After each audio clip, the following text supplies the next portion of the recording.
things. Do all the things. I mean, the Cohen Group is extra, but then there's like extra. Yes. All right, we are live, friends. You can go for it. What is going on, everybody? It's Leo and Chris here with the Cohen Group Northwest, and we're here in the studio, and we were told to do things in that section between when it says it's going live and it's actually live. Anyways, Chris, we're here talking about contingencies today. It's a pretty common occurrence where most people have a lot of their equity or their cash or assets tied up in their home and need to sell in order to unlock that asset to be able to buy something else.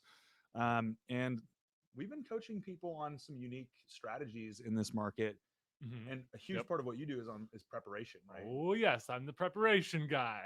So as far as what you've been coaching our clients on to be in the best position to move quickly, but not be rushed. So being prepared, what has that been like? What kind of advice have you been giving people in that preparation period prior to making a move in this market?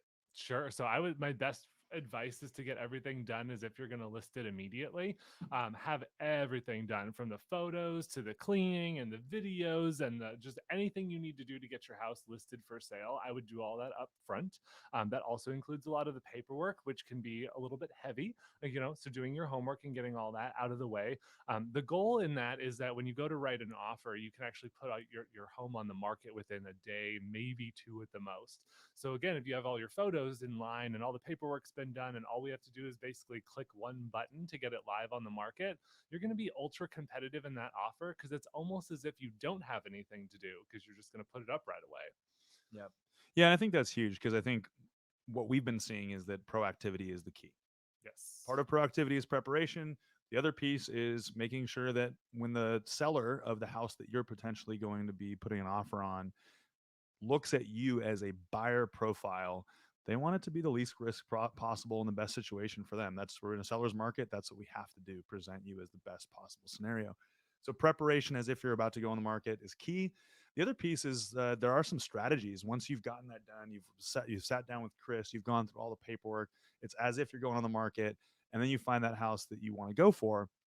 There's some strategies that we've been using that are pretty unique to be competitive. So typically, if all of your ducks are in a row, that is about as competitive as you can get. However, there are some strategies. You don't actually need to use what's called a 22B contingency addenda. And what that does is it gives you a buffer to get an offer on your house, and then also a buffer in case someone else brings an offer, what's called a bump notice. And so you don't actually have to put that in there.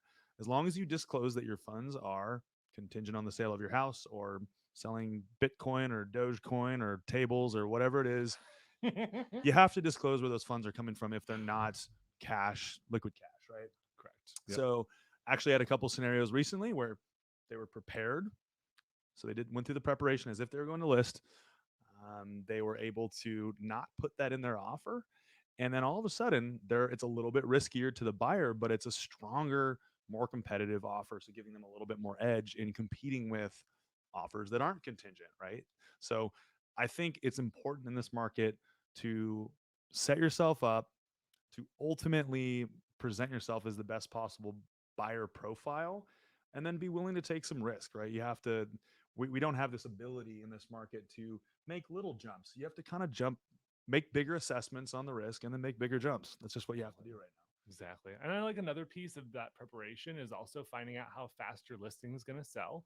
I think if you show up with, a market analysis showcasing that here's where we're going to price the house, it's on the aggressive end, here's how long it's taking to sell things in this bracket or in this neighborhood, and showing that you've really done your homework and you know what's going to happen as best as you can, right? So that way, the other listing agent is looking at you going, okay, these people are going to list immediately.